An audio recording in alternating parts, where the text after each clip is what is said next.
Bumuo ng Special Task Force ang PNP para imbestigahan ang pamamaril sa pro-Marcos vlogger na si Mima Alicia. Narito ang Agenda Weekend Report ni Charmaine Abong ng Abante.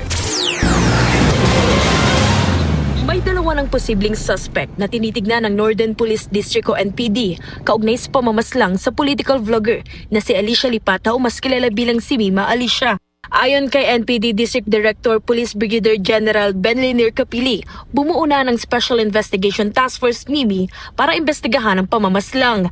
Lumitaw sa kanilang pagsusuri sa mga CCTV footage ang dalawang lalaking paulit-ulit na namataan sa paligid ng lugar kung saan naganap ang krimen. Hindi na muna naglabas ng iba pang detalye ang pulisya para hindi maapektuhan ang patuloy na operasyon laban sa mga suspect. Sa ngayon, patuloy pa ring tinutunto ng mga otoridad ang posibleng pinagtataguan ng mga ito. Matatanda ang madaling araw nitong Biyernes nang pasukin ng dalawang armadong lalaki ang bahay ni Lipata at ng kanyang live-in partner sa Tierra Nova Subdivision sa Caloocan City.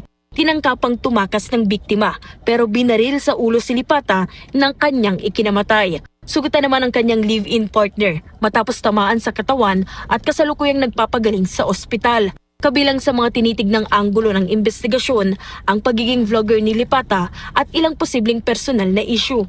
Sa huling vlog ni Mima Alicia, tinalaki nito ang pagdalo ni Vice President Sara Duterte sa impeachment proceeding sa Senado kung saan binanggit nito ang pagkakaroon ng sariling catering sa pagdinig. Para sa Agenda Weekend, Charmaine Abong, Abante.